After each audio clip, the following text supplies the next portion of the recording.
Keputusan melaksanakan belajar tatap muka di sekolah menengah pertama di Banjarmasin pada 11 Januari 2021 mendatang oleh tim Satgas Covid dan pemerintah kota wajib memenuhi sejumlah persyaratan.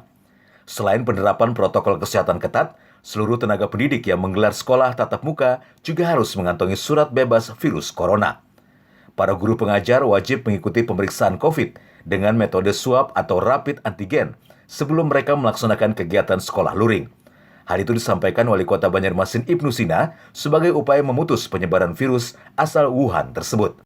Sesuai dengan usul saran dari Dinas Kesehatan, maka seluruh guru yang akan mengikuti pembelajaran tatap muka itu harus di swab dulu, dan swabnya ini digratiskan oleh pemerintah kota.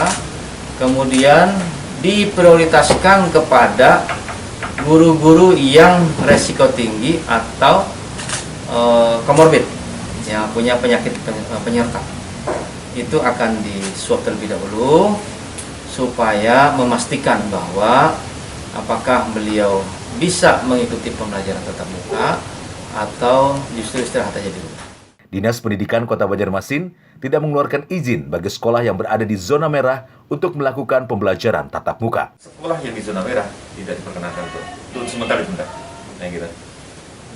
Jadi tidak hanya sekolahnya aja, jangan-jangan sekolahnya dari mungkin di hijau, tetapi muridnya dari zona merah, nah ini nggak diperbolehkan.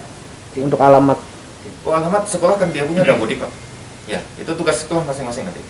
Ya, karena dia di dapodik jelaskan sampai alamatnya. Di mereka anak-anak ya, nanti kan makanya update zonasi itu juga nanti dengan Dinas Kesehatan dituduh juga. Jadi kalau ada perubahan kita akan informasikan. Nantinya kegiatan belajar mengajar bertemu secara langsung itu dievaluasi setiap pekannya guna memastikan tidak ada yang terinfeksi virus selama berkegiatan di sekolah.